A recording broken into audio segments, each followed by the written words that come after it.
this video, we're going to take a look at the different types of solids. So most solids that we think of have a fixed shape. There is a type of solid that's called an amorphous solid, where there is not an actual pattern to the arrangement of particles. And because there's no rigid shape, their melting point isn't a fixed point either. They kind of melt over a wide range of temperatures. So if you think of something like wax, as it gets hotter and hotter, it gets softer and softer and softer as it's heated until it finally turns into a liquid. So that would be an amorphous solid. Most of the solids that we think of are what we call crystalline solids, where you have a definite or fixed arrangement of atoms. They have some type of repeated structure, and they melt at a fixed temperature, or at least a very narrow range of temperatures. So if we're thinking of crystalline solids, which are what most solids we know are, there's four different types. There's molecular, which their smallest component is a molecule, so things like water, things like carbon dioxide, which are molecules. In the solid form, we would call it a molecular solid. There's network covalent, which we will take a look at, since that's a new type that we're going to look at in today's lesson. There's ionic, which we've seen before, which is an ionic compound typically made of ions of opposite charges that are attracted to each other. And then there's metallic, which is the type which is in metals, where you have metallic bonding, where your electrons are delocalized, or you have the sea of mobile electrons. And all these different solids have different properties associated with them. Okay, so let's take a look at the first type, molecular solids. So a molecular solid on the smallest level consists of molecules that are held together with intermolecular forces. So something like water. There's covalent bonds within the water molecule, but the molecules themselves are held in the solid phase by intermolecular forces like hydrogen bonding. It might have, depending on the type, if it's polar or nonpolar, it might have LDFs, might have dipole-dipole, or hydrogen bonding.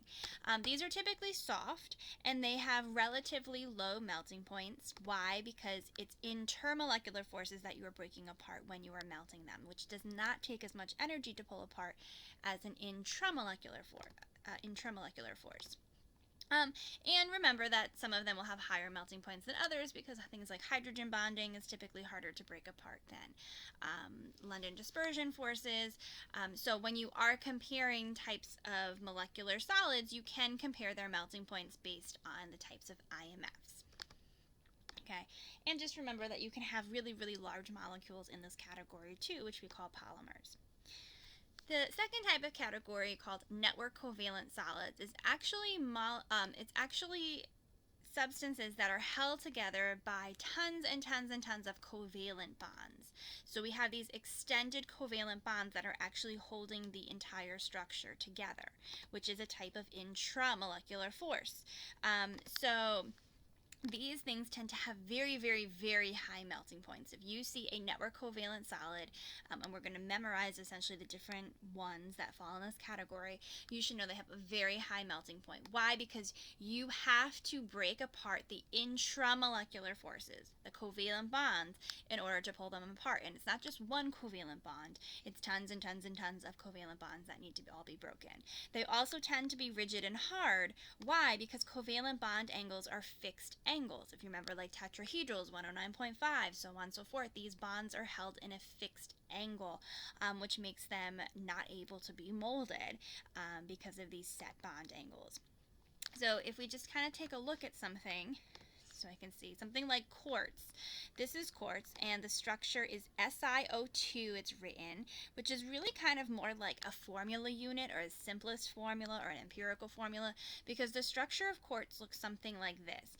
This red is a silicon, these bluish are oxygen. So in the simplest formula, it's Si, one Si for every two O's, but it kind of has, each of these kind of have like this tetrahedral kind of structure to it, where the Si has like 4 covalent bonds, the oxygens each have 2, and it's this long, this big massive structure. And if you this is kind of cool looking in a 3D format.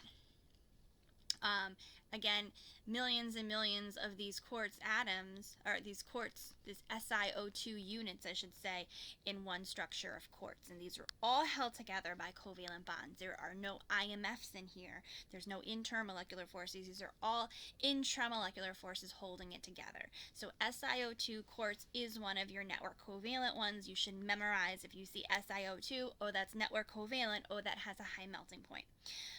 Another one is carbon in the solid phase. Even though carbon is a non-metal, okay, when it is found in its solid phase, it's actually, again, millions and millions of carbon atoms all covalently bonded to each other. And there's two different ways that you might see this. One of them is diamond. Okay, so if I look at diamond, okay, in diamond, each carbon, which we said carbon typically forms 4 bonds, each carbon is covalently bonded to 4 other carbons, which is then covalently bonded to 4 other carbons, so on, so on, so on, so on, and it makes this big, big, big tetrahedral structure. Again, to melt this diamond, you'd have to break up all of these intramolecular covalent bonds, so that would take a lot of energy and have a really high melting point. The other way that you can find carbon is in a way called graphite, which is like what's in your pencil. So graphite is a little bit different. Graphite has these sheets of carbon atoms, and if I kind of look at these sheets, it's a good picture to look at. If I look at these sheets, each of these carbons has 1, 2, 3 bonds, essentially, or I should think of it as 3 domains. So each of these carbons have 3 domains. So essentially these are all trigonal planar to each other. And these strips, or these sheets I should say, then have some intermolecular forces holding them together. Each of these sheets of graphite are called graphene. And if we look at it as a whole, we call it graphite. So what's interesting about graphite versus diamond is if you think of your pencil, it breaks really easily, right? So what happens is because these sheets are held together by intermolecular forces, these sheets are easy to break apart or cleave off. So your pencil can break easily. However, it would have a high melting point because to melt it, you still would have to break apart these intramolecular forces. So if we just go back to our notes to kind of talk about this, okay, so carbon actually has 3 different ways you can find it as a solid. We say 3 different allotropes. Diamond, graphite. Another one is finding it as a buckyball, where it's actually, this is a really big component of like nanotechnology, where they make these nanotubes and things like that. That's another way, but we're really just going to focus on diamond and graphite for the purposes of this unit. So graphite is, again, as I was saying, you have these flat layers where each carbon forms 3 covalent bonds, or trigonal planar. And these, if you think about it, okay, if each carbon's trigonal planar, that must mean like one of them is a double bond, but wait a minute, it could have been this one or this one or this one. So in actuality, each of these carbons have a resonance. And when you have a resonance, what's special about something that has resonance, you have delocalized electrons, which actually means that graphite is capable of conducting electricity. So that's one special property of graphite because of its structure. But it's also very soft and able to be broken because these layers can slide past one another, because these layers of graphene are only held together by intermolecular forces. It would still have a high melting point because, again, to melt this, you would have to break apart all of these covalent bonds which are in each sheet of graphene. Okay, and then we said diamond is when each carbon is in a tetrahedral pattern, so it forms 4 other bonds with each of the other carbon, and that makes diamond really, really, really hard in structure. It has these fixed 109.5 degree angles. It makes it super hard. It's one of the hardest known minerals, and again, with a really high melting point. Okay, and a buckyball kind of looks almost like a soccer ball sphere shape. That's what's at like the Alcott Center. I think it's still called the Alcott Center. But again, really big uses in nanotechnology too. So, and then if you think of silicon, okay, well, what's in the same group as carbon? What else tends to form 4 covalent bonds in the same group as carbon is silicon. So instead of having all carbons tetrahedrally bonded together, silicon takes on the same kind of structure as a solid. So I could have all silicons in a tetrahedral pattern, and silicon solid is also a network covalent solid. You can actually have a compound, which we call SiC, silicon carbide, where some of the atoms are carbon and some of them are silicon, and it would still form this kind of same kind of pattern that diamond does. Okay, so silicon also has a 3D network similar to a diamond. It's also a semiconductor. Its conductivity actually increases as temperature increases. And you can just kind of cancel off the rest of this slide. We'll look at that another day. It's not something that kind of took away from the AP exam. So the takeaway here is that you should memorize the common network covalent solids. Carbon in the solid phase, whether it's diamond or graphite, and know a little bit about the structures, be able to visualize them, know the kind of the differences in their properties. Silicon as a solid, that's going to have the same kind of structure as like diamond. As I said, since silicon and carbon both form covalent bonds and typically form 4 bonds, they have 4 valence electrons, you can actually have a structure made of silicon and carbon, which we call silicon carbide, and that would have, again, the same kind of structure as a diamond, except not all carbons, there'd be some silicons in there too. And then SiO2, which the common name for that is quartz. Okay, if you see any of these 4, you should know that they are network covalent solids. They have very, very, very high melting points because you have to break up covalent bonds in order to melt them. Any other combination of nonmetals, it's going to be a molecular solid, unless it tells you otherwise in the AP exam. Obviously, if it's a free response and they give you some additional information, you always have to look at the evidence they give you, but otherwise these are the 4 that you need to memorize. You see those 4, you need to know it's a network covalent solid, whether they give you the name or the formula. Okay. The other category is ionic solids. We had talked about this before. You have your positive and negative ions all in this crystal lattice, where you're minimizing repulsions, you're increasing attractions. These are typically very hard and very brittle because remember, if we apply any pressure, you're going to get the 2 positives and the 2 negatives all to line up, and then you're going to have this really increased repulsion and you're going to get layers cleaving off. So it's very brittle, and they typically have very high melting points as well. Why? Because what kinds of bonds are holding an ionic compound together? Ionic bonds, which is an intramolecular force. So remember, anytime you're breaking up intramolecular forces, ionic, covalent, or metallic bonds themselves, you're going to have a higher melting point than if you're just breaking intermolecular forces like you do in molecular solids. So molecular solids are going to have really the lowest melting point of any of these categories. Okay, remember that ionic compounds conduct only in the liquid or aqueous phase, because when it's in the solid phase, your ions are locked in a lattice, so they're not mobile. To conduct, you need mobile ions or mobile electrons like metallic bonds have. Okay, and remember, if we're comparing strength of the ionic bond, we're thinking of Coulomb's law. Bigger charge, smaller radius is going to result in a bigger force of attraction and therefore a higher melting point or a higher lattice energy. It's also going to increase the density. Those ions are going to get packed closer together. So if I ask which has the greatest melting point, take a moment, try it. Okay, I'm looking at charges, +1, -1, +1, -1. Oh, this is +2, -2, -1, so these ones, I'm down between these ones with greatest charges. We'll look at which has the smallest radius. Remember, radius is largest in the bottom left-hand corner, so MgCl2 would be my winner here. Okay, and metallic solids is the last type. Okay, remember, you have this kind of sea of mobile electrons where each of the valence electrons of these atoms is going to become detached and become delocalized, and that's going to allow them to conduct electricity, because these electrons are moving really freely. Okay, it's going to also give them luster, and they're going to have relatively high melting points. Metallic solids don't typically have as high as ionic or network covalent, but still high because metallic bonding is an intramolecular force and it will take more energy than breaking up an IMF. Okay, remember that if you mix different types of metals, it becomes what's called an alloy. So there's two different types, and you should be able to know or distinguish between the two different types. So an interstitial alloy is when you have atoms of different radii that are forming this this lattice, essentially. So something like steel, which is with iron and carbon. If you look at the periodic table, iron and carbon have really different atomic radii.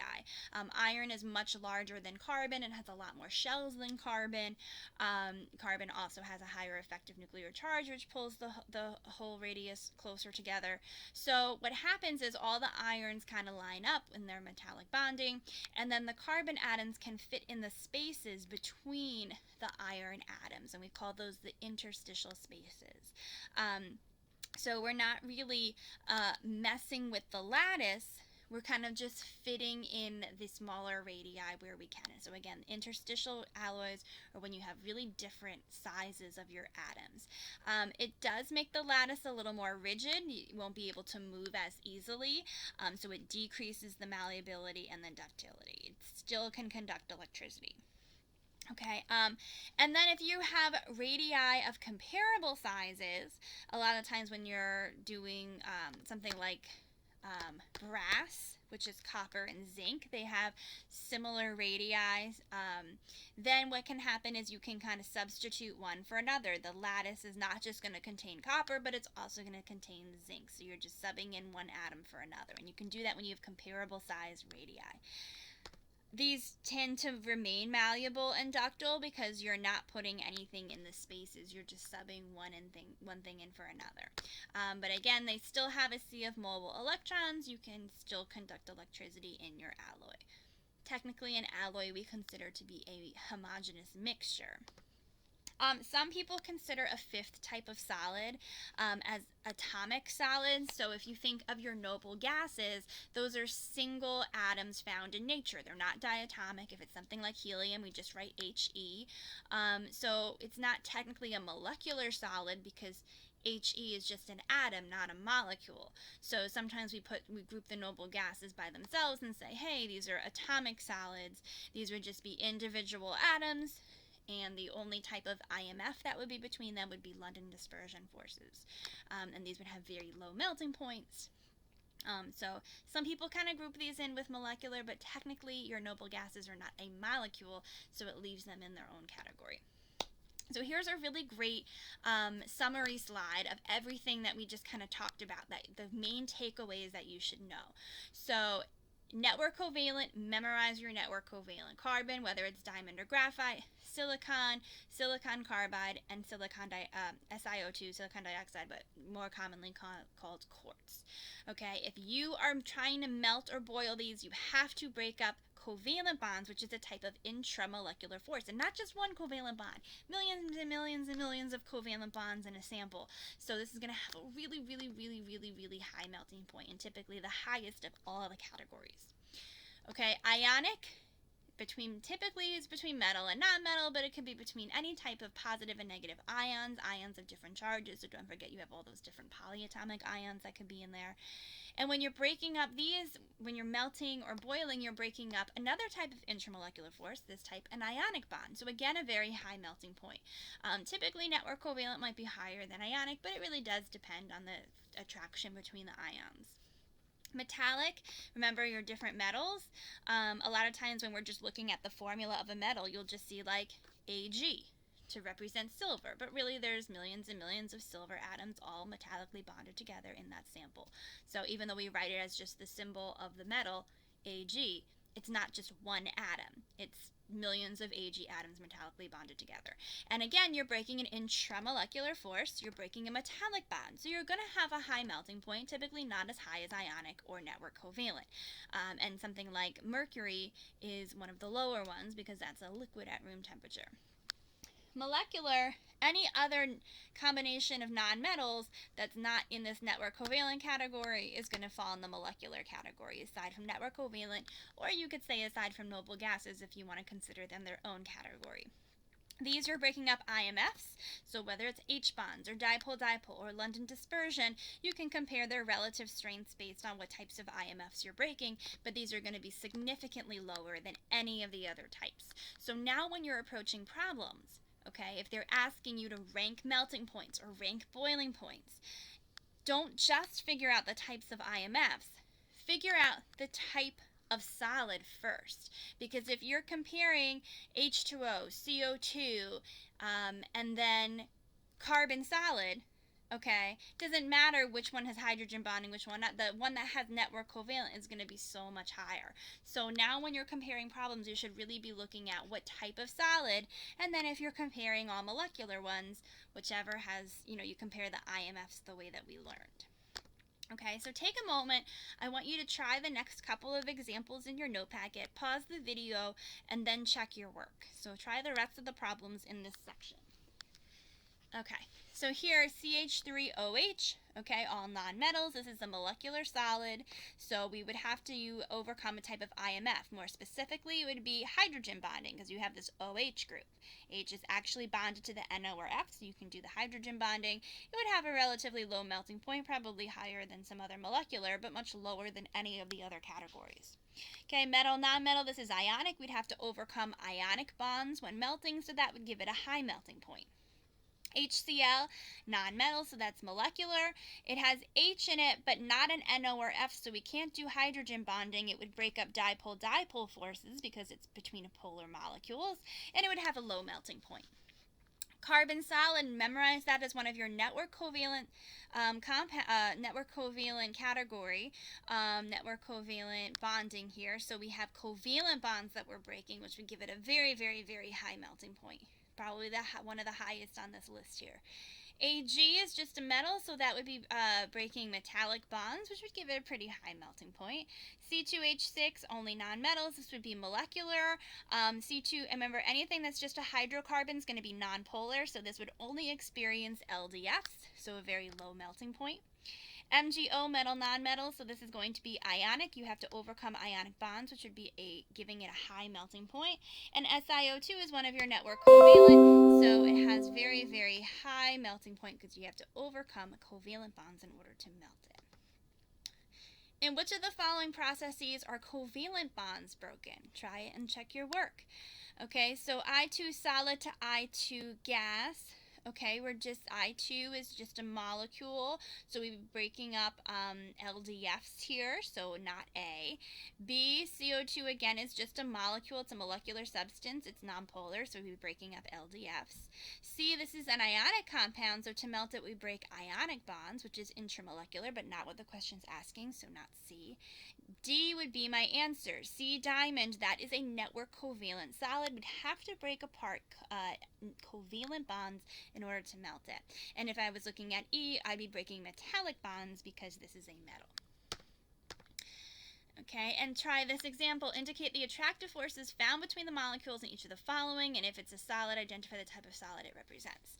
Okay, so we looked at this in the last example. This would be hydrogen bonding that you'd have to break apart. It's molecular. 2, you'd have to be breaking apart LDFs. This is an atomic solid, essentially. H2S, you'd have to be breaking apart dipole-dipole. It's molecular. This is a network covalent, so you'd be breaking apart covalent bonds. And this is an ionic solid, so you'd be breaking apart ionic bonds. So as a takeaway, really make sure you memorize those network covalent solids. And when you're scanning a problem about which has the highest melting point or the highest boiling point, first see, hey, do I have any network covalent? Because if so, that's going to have the highest. Or do I have any ionic? Because a lot of the times they'll have molecular, molecular, molecular, and then boom, one of those, network covalent or ionic, and, or even metallic. And you have to remember that those are going to have much, much higher melting points, typically on average, than any of the molecular substances.